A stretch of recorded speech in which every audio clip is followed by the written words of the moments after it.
everyone, today we're going to be talking about how to create water drops using the acrylic layering technique, and more importantly, how to use the proper values and according to what we're going to be putting the water drops on. I've been discussing how to paint realistically with the acrylic layering technique.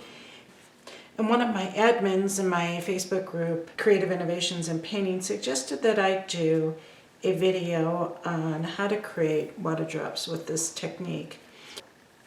The first thing I want to do is I want to talk about what's going on in the water drops that I've already created. First, I want to say that I have an upper right-hand light source. So what's happening is the light is coming in and it's hitting this edge of the water drop. And so you would normally think that this whole area would be light, but it isn't because it's a transparent object. So what happens is there's all kinds of pass-through light and bounce-back light, refracted light going on. And so what happens is it comes in here, and this whole area is really what gets the most amount of light. But it's not the brightest. The brightest light is right here. And so we have our first highlight, which is our most concentrated light, and then we have all this pass-through light over here. And so this is the secondary light that we've got. And then there's a few little glints that I added to it, but this water drop is really big. Most water drops that we're going to paint on objects, depending on what we're doing, are probably going to be more this size. So I want to begin by telling you that this is gray, and I'm going to discuss how to approach objects of color towards the end of the video. But the first thing we're going to do is we're going to come in and we're going to create a wash of color that's approximately one value darker than what I've drawn here with my chalk pencil. Also notice that I've left the top and the bottom part open. Essentially, these are the areas where it's going to be fairly neutral and we're not going to have a lot of lights or darks. So I'm going to come in, and again, this is really big, and I'm putting in a wash of color. And now I'm coming in and I'm creating this wash with graphite. And so they're approximately, when you create a wash of color, this is going to be approximately one value darker. And what this represents is the body shadow, the shadow that the entire water drop itself will create in itself. So I've already done that down here in this water drop, and I'm going to come in and do it a second time because I'm using the acrylic layering technique. Sometimes we need to apply things multiple times in order to get a nice and smooth application of color. Okay, and so while that's drying, I'm going to take full strength graphite and I'm going to shade. I'm going to turn this. I always pull it towards me. And I'm going to shade with graphite. And I'm going to start right about in that area that was completely open and come behind here, and I'm going to walk this out because I want to create a nice wide shade. Again, generally we're working with very small water drops, so you would not have to do as much work as I'm doing right now. And we're going to pull this up and just let this fade away.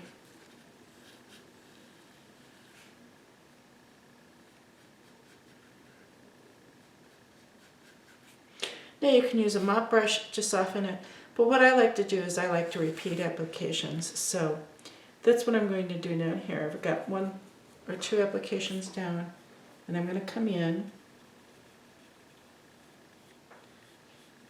and by layering the applications of paint, turn this around, you can see how smooth and even that is compared to this. So what I'm trying to do is build a nice cast shadow.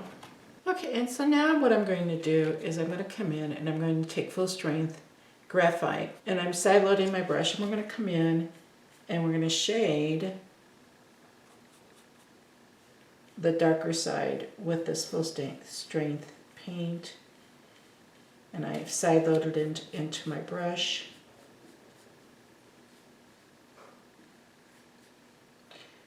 And I think I want to reshape this just a little bit so I can make this a little bit more round. It's looking a little bit too much like an egg, and I don't want to create a gray egg.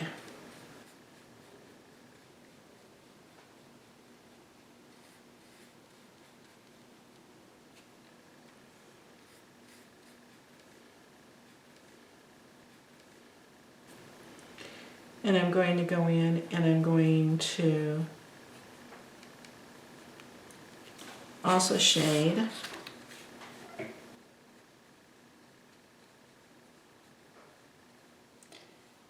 Now generally I use a flat brush to do side loading or floating, but when I'm working with areas where generally they're very small, I like to use an angle brush. So if I was coming in here, it would make it very easy for me to load my brush and then keep a really nice soft application of the shade or highlight color. So you can see when I pull this together, the shade on the outside and the shade on the inside almost join together. It's like you don't know where one starts and stops, and that's exactly what I want to happen. And it was pretty much the same way over here too. I can bring this down just a little bit lower so that happens.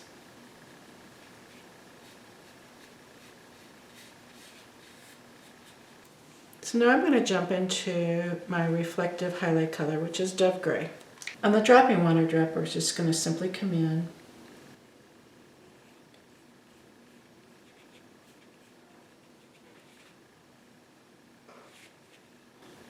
I'll soften this over here.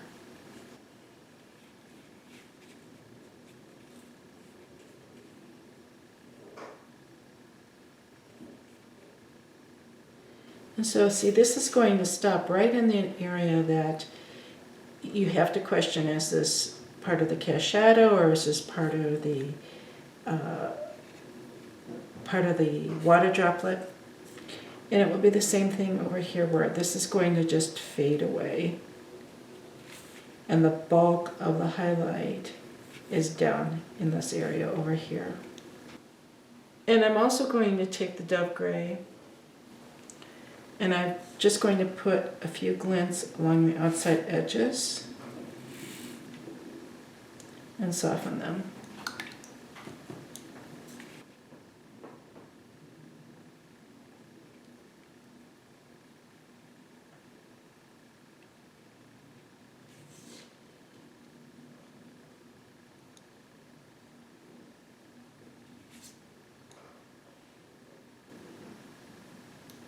And this will be like this would be a secondary light. We can also come in and just add just a little bit of a glint there.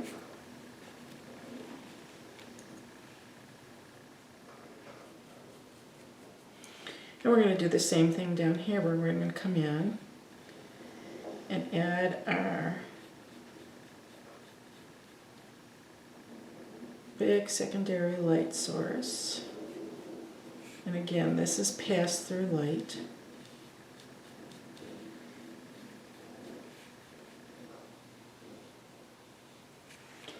And these are the two areas here. It's where the shade started coming in and touch there, and that's where you'll know when to stop. You just kind of chisel pull it at that point.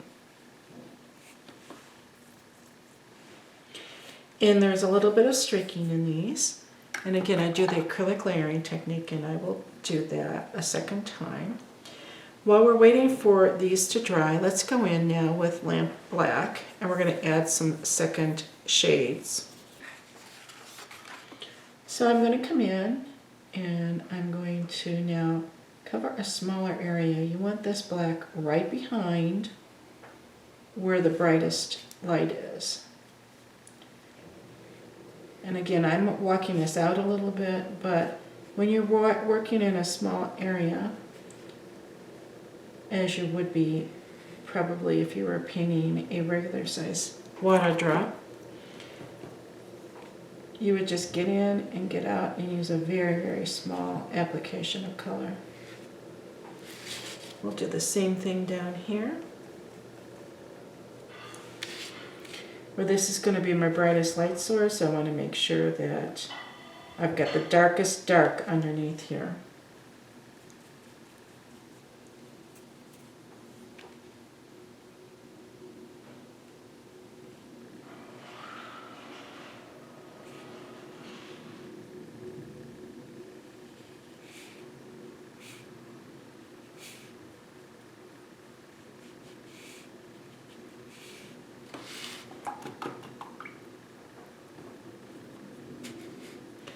Then I'm going to come in with the Dove Gray again and reinforce this application. So watch what happens now when I layer this. See how smooth and even it becomes.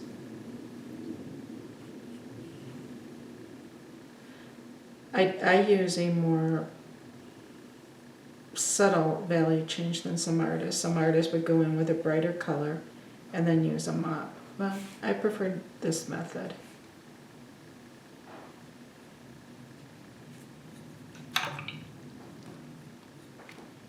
What's really important is that you're learning where you should be placing the values in order to create a realistic water drop.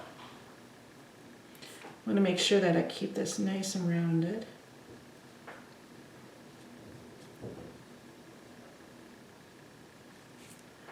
Okay, and we're going to do the same thing over here. Putting the second application of the Dove Gray in.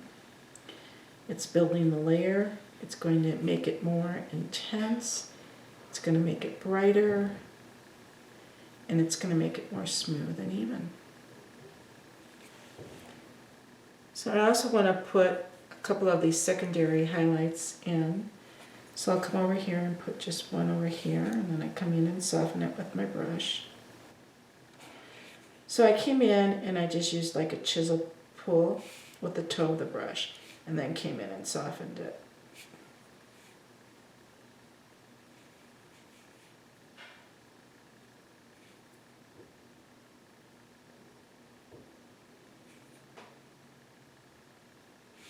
And so what happens when you're creating water drops, if you really make observations of a real water drop, which I have done, you'll see that you've got all these different lights bouncing around inside of it. And that's what I've kind of put in here. So now I'm going to go into my Snow White or Titanium White, and I'm going to put in just a few dots. And this one's going to be a little bit bigger. What I like to do is go in and blot it with my finger.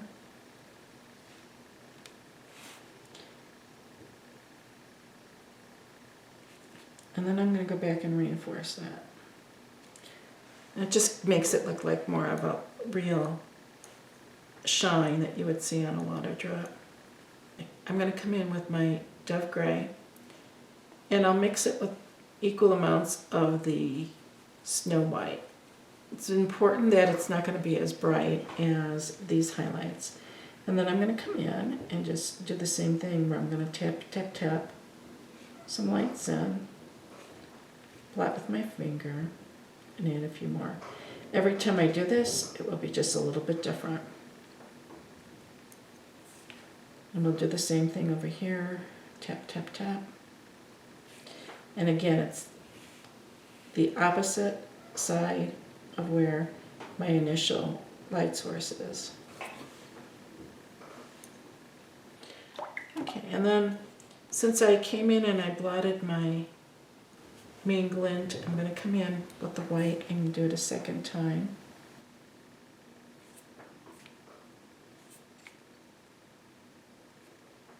Okay. And I think those are looking like real water drops. So now this was done in gray tones, and one of the problems I see is I see a lot of artists trying to create water drops on objects that aren't gray using gray tones, especially if you're working with fruit or if you're working with a flower. It then makes it look harsh. So on this design, what I want to show you is we've got a variety of different colors and values going on. And what I had to do is I had to look and see what value was where. So as I looked at the values in this flower, I looked at what values I had in my bottled acrylic paints. And so on this flower, because in areas it was almost as light as the soft heather, I had to go down one value at a time. So I came in first and I washed it in with the Poodle Skirt pink color. But over here we had much darker colors. In this area here, I came in and I created a wash with raspberry.